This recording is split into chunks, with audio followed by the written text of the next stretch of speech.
Well, hey, good morning, everyone. Welcome to the Blue Gamer Bluecast Morning Show. I'm your host, Adam Blue, 30 plus year video game enthusiast, industry analyst. And today, for March 27th, 2026, I went through the latest gaming news, what I've been playing, etc., etc. Hey, Jake Killux, good to see you this morning.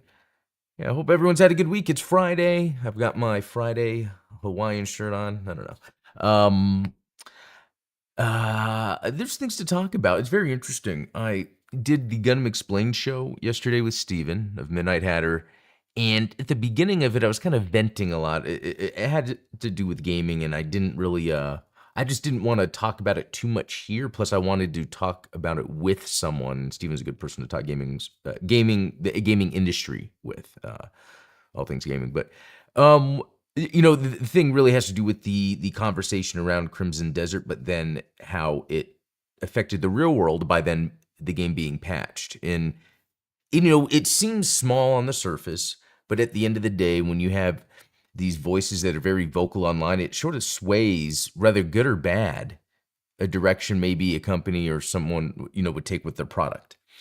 It reminds me of like Marquez Brownlee when he did a review of this little like AI thing, and he just totally trashed it, and it tanked to the company. But it's because of how big of a deal influencer opinion is. Whether it's right or wrong, that's the key here. It doesn't matter if the opinion is a good or bad opinion. The opinion is what the masses pick up on. So with a game like Crimson Desert, I had played 12 to 15 hours before they patched it. They added some things to make it, easier. And so I guess what I was getting out of that video, and I'm going to actually take the clip out of that live and actually post it here. I'll do that. I'll probably do that over the weekend. Just because I don't want to talk about it again, but it's still like even online today when I went to go look up news, I come across Crimson Desert News where journalists are like, why are they not doing the Q&A correctly? Or how can this go so far? And it's like, well, because that culture that was QAing the game, enjoyed it, and the game sold. Anyway, there's a whole thing. I guess I'm bringing this up again because as I was doing research this morning for video games, that's still the topic of conversation, and that's another example of like dumb things affecting the real world and then getting in the way. First, the game gets patched to be easier. It doesn't really need to be, and then now news feeds are flooded with a very boring conversation, I guess. So. Anyway, let's move on. Let's talk about what I've been playing, and it's gonna be very simple because it was just Crimson Desert. I'm now 22 hours in. I don't know what to say. I'm just having fun. I can just start the game, and there's always something to do. There's always somewhere to go, and I'm always coming across something I don't mean to. I remember I went out really far to just to travel far north. I wasn't really doing a mission. And then along the way, I came across enemies. I even came across a guy. There was some bad guys in the middle of a field, and they had some dude tied up. So I went and saved the guy. And the guy's like, "Thank you. How can I repay you? Is it possible you can take me back to town so I'm safe?" So I got on my horse. He got on the horse behind me. I rode into town. Got off the horse, mission accomplished. And then as I'm there, I guess I'm getting this little notification about eavesdropping. I guess there's some guys around that I can eavesdrop. So I'm listening in, and these guys are talking about something that's, hidden underneath the monastery that's nearby. And so I'm like, okay, I can try to sneak into this monastery, And so as you can see, like, I'm just out doing stuff in the world, and then one thing connects to another. And it's just so fun. And then even today, before I left the game, I realized how much more, like, you get this camp that you can then invest into, and then the camp gets bigger, and then you have, I forget what they call them, reinforcements. You have dudes that help you out, and then you can like send them out on missions, and then you get a house, and then you can, in the world, you can pick up items that would be in a house, which is, that you don't use them for anything else other than having them. But you can then put them in your house. So you can just start decorating your house. and there was just a whole other thing that it's actually something I've always wanted in a game. And Breath of the Wild does it. And, because I had my house, I remember, yeah, Breath of the Wild had my house, had my swords and shields up there. I really liked it. There's very minimal you could do with that. But that's an example where actually Crimson Desert is taking it a step forward. An open world RPG where you do have a house that you are actually placing items in. You have a kind of a camp outside that's turning into a city. Skyrim and Oblivion did that too. So yeah, that's cool. I didn't play too much Skyrim. Played a little bit of Oblivion. But I do like that that concept of having a house. It's just I don't like the controls or the combat in Skyrim and Oblivion. That's the only thing. In Fable, you could have houses and marry a person in every town. That's cool. See, I remember you were telling me about that, and I had started the game back up.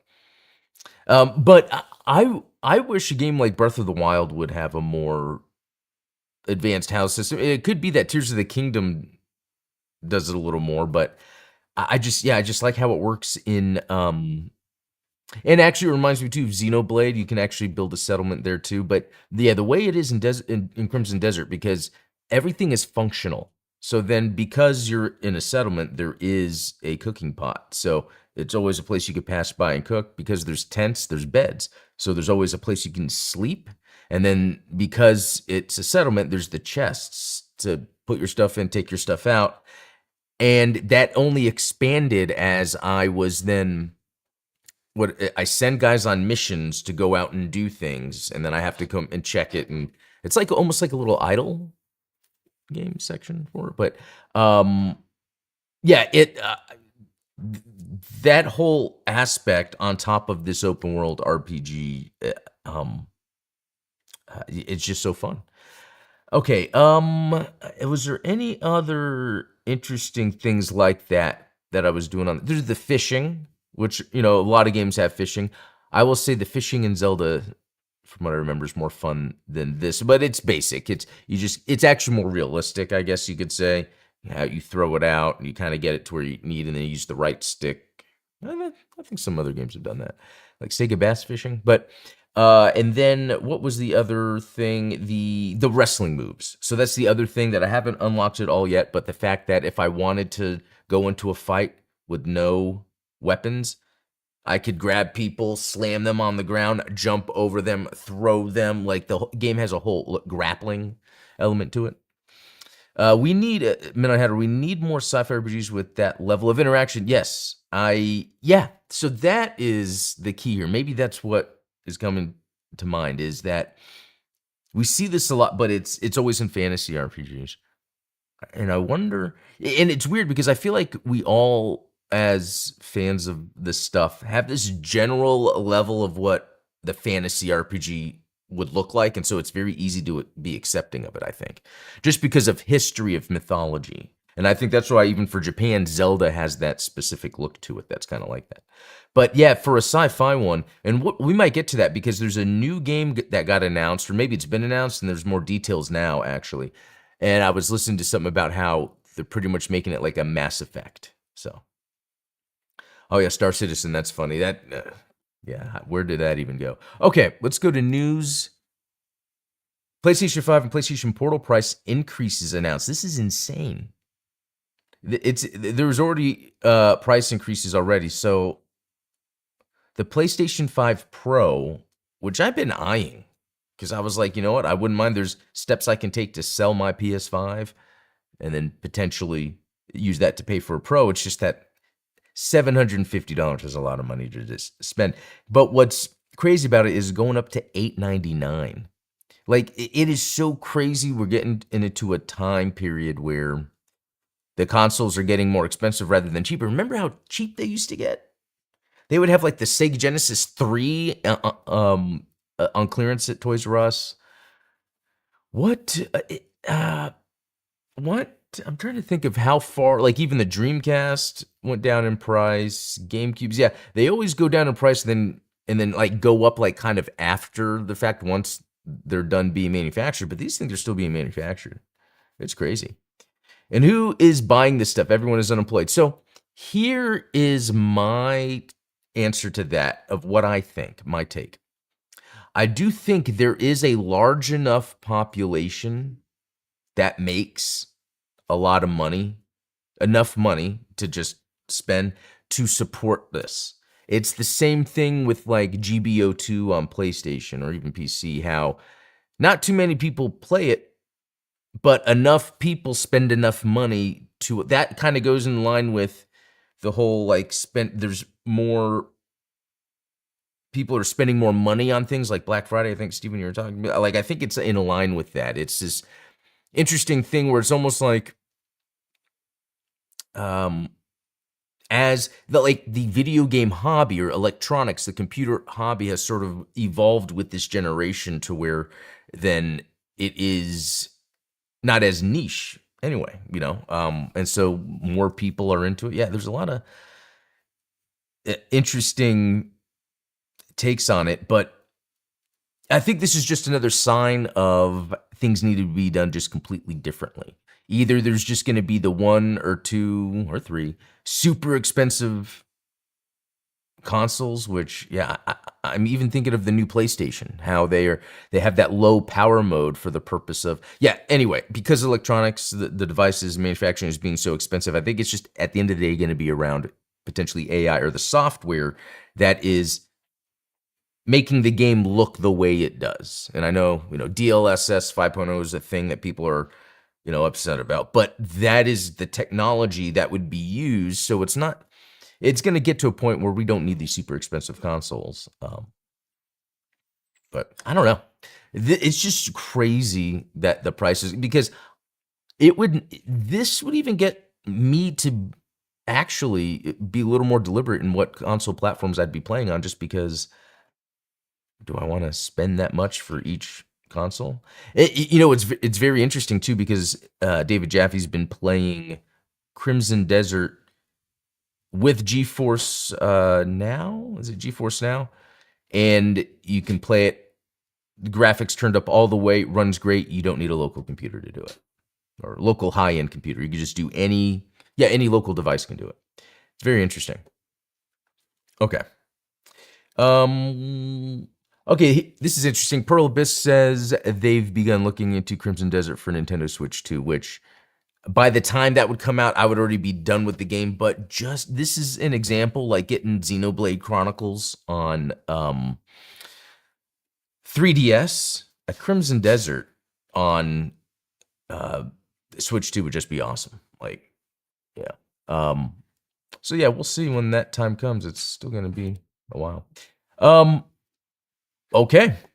This is pretty cool. After almost 25 years, an unreleased Dreamcast game canceled in the wake of 9/11 has just been brought back online. So this is pretty cool. This back in, although I feel like this had already happened though. So, well, let me explain. So Propeller Arena was a game that was supposed to come out on Dreamcast. It was supposed to come out after 9/11, but after 9/11, they decided not to release it because it has to do with airplanes battling in a city, right? So let's see. An unreleased Sega AM2 developed Dreamcast game has just been brought back online nearly 25 years after its cancellation, thanks to Flycast and DCNet. So I guess brought back online. So I guess I know it's been available to play, but I guess the difference here is they've got it online. So Propeller Arena is an aerial combat game that saw players competing in quick dogfight-esque deathmatch style tournaments above various environments, including cities and other landscapes.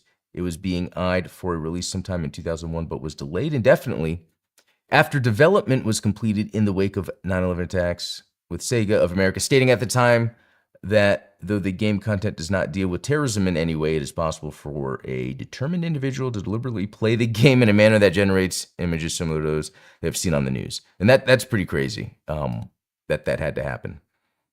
And I mean, people talk about how that kind of changed the world. And I think there's a lot of truth to that, how 9/11, how it changed the world. Not only how we tell stories, but there's even the Spider-Man poster where they removed, the towers in the background. Yeah. Anyway, I mean, this looks cool. I love these types of games. That's the thing. I was even importing the Aero Dancing F series for Dreamcast because I like these types of games, especially how they played on the Dreamcast. Very cool. Okay. Okay, yeah, Xbox fan claims to have spotted new Game Pass codename featuring older first-party titles. I don't know what that means. Okay, there's been a lot of talk about Xbox Game Pass recently and whether Microsoft might be trying to implement a cheaper version of the program for subscribers. Thanks to a report that was widely shared earlier this week. And so it's pretty interesting that one Xbox fan claims to have spotted a new Game Pass codename behind the scenes. This is coming from Better xCloud, Extorter says in a job highlighting Xbox. Sorry, I feel like they just say so much without saying anything. The latest one was published, blah, blah, blah. They shared that Triton was a new Game Pass code name. Games with this codename so far: Doom 64, Psychonauts, Retro Classics. Interesting. Is this like a new version of Game Pass that will have like classic games? Apparently, this new Game Pass only includes games from Xbox Studios. So, interesting. Okay, for example, it was mentioned as part of the Xbox Microsoft reveal recently that new ways to play some of the most iconic games from our past will be rolled out later this year. Okay.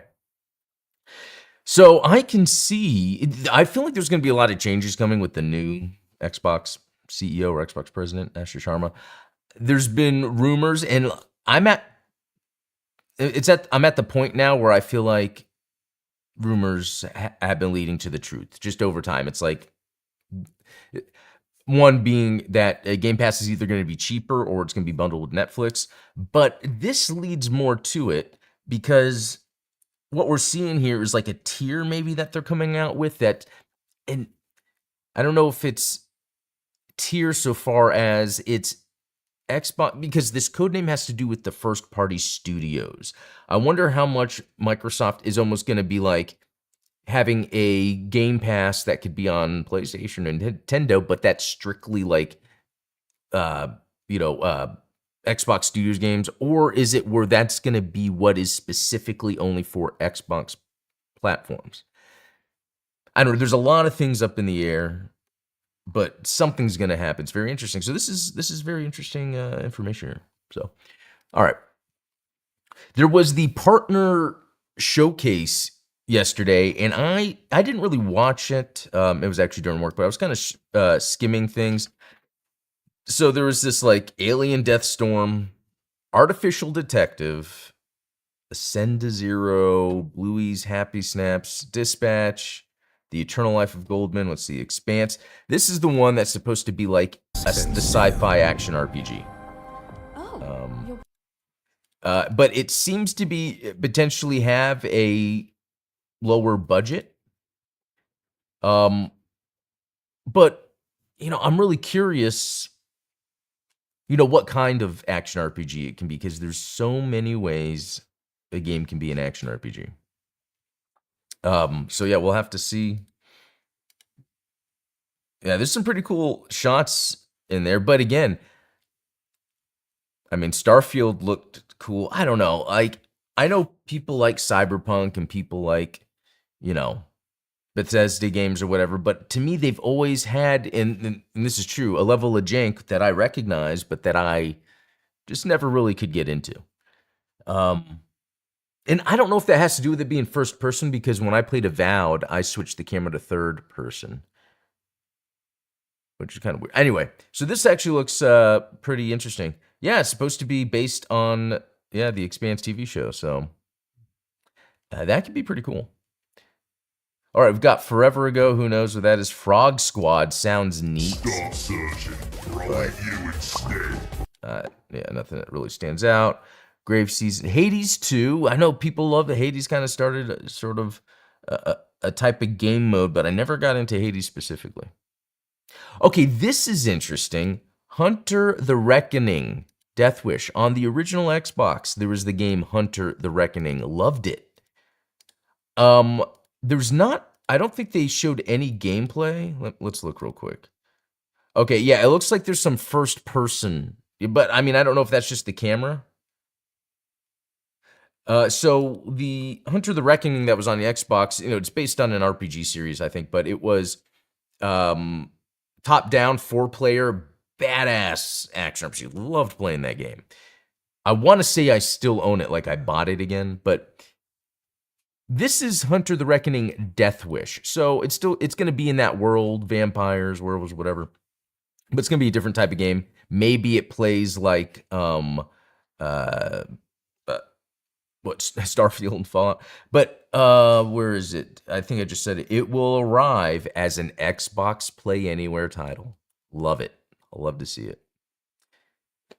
Musa Dirty Face sounds like a game Jar Jar Binks would star in, but no, it looks like a one of these Japanese action games we see so many times, the samurai ninja stuff. Like, okay, let's see, it's an action game in feudal Korea, so that's cool. It's more specific to that. Doesn't say too much, but I mean, that does look cool. That's the thing. A lot of these times when these games look the same, there has to be something interesting to be like, oh, that looks cool, right? Like Crimson Desert just did that. Everyone was excited about Crimson Desert, but it's hard sometimes like this. Like, so anyway, the name, maybe that's what it is. The name is going to help. Serious Sam Shadowverse. So this looks funny. I'm afraid I might not like this. I'm a fan of the Serious Sam games. I mean, I remember specifically when I bought the first one. When the first one came out, it was still the big box PC games. It was at EB Games at Grapevine Mills Mall. And I've played them since, and they're fun, but but this one looks different. It's almost like there's all these alternate reality Serious Sam's, like MCU stuff or something. But it also looks like it's a multiplayer game, which makes sense. I mean, it's very basic gameplay. Stalker 2, Cost of Hope DLC. I didn't even play the first, I didn't even play Stalker 2. I played the first Stalker game. I think I have it. Stranger Than Heaven is another like action RPG. I don't know. We'll see. Super Meat Boy 3D. I do want to play that. I really like Super Meat Boy. Vaunted. Let's see. Interesting. This is just doing the typical thing. Like, this looks like anything. Wait a minute. Turn-based? Wow, this looks like this. So, okay, this is where it gets unique. It looks like it's a third-person shooter, but this is actually a turn-based game. That's very cool, actually. I'm glad I looked at that. Okay, and then Wuthering Waves, which I've played this, is actually pretty good. So the main game that I found to be most interesting is this Alien Deathstorm. One, it's weird to name something Alien Deathstorm, and Deathstorm being one word, but the name of the game is actually ADS. But the thing, though, is it's made by Rebellion, who hit it out of the park. Although I don't play all their games. Like, I think they came out with Atomfall, and I could go back to Atomfall now I'm thinking about it. Anyway, mainly the Sniper Elite, Zombie Army games. And do they have a video? Yes. Because I mean, I don't know. Well, it could be bad. I mean, it's but just knowing this developer, it's probably going to be fun, actually. So, and when I say that too, it's going to be well made. I think that's another thing with Rebellion, is their games are usually very well made. And usually, I mean, the Sniper Elite games, even the new ones, you could say they look older, but I think they've just been able to refine their engine. Anyway, that showed nothing. But it's like a first-person survival, so that could be fun. All right, well, I think that's about it. Let's see. Let me check something here real quick. No. Yeah, I think that's about it. I only have 5 minutes left. I was going to jump into a game, but it's part of time. Yeah, that's about it with the news then. Trying to think. I think this weekend is mainly just going to be playing Crimson Desert, but I also want to play that Starship Troopers, Bug War. I've started. It's a ton of fun. I want to get back into that anyway, guys. I'm going to get going. That was a lot of fun. I'll be back next week with some more. So until then, have a good one. Have a good weekend. See y'all.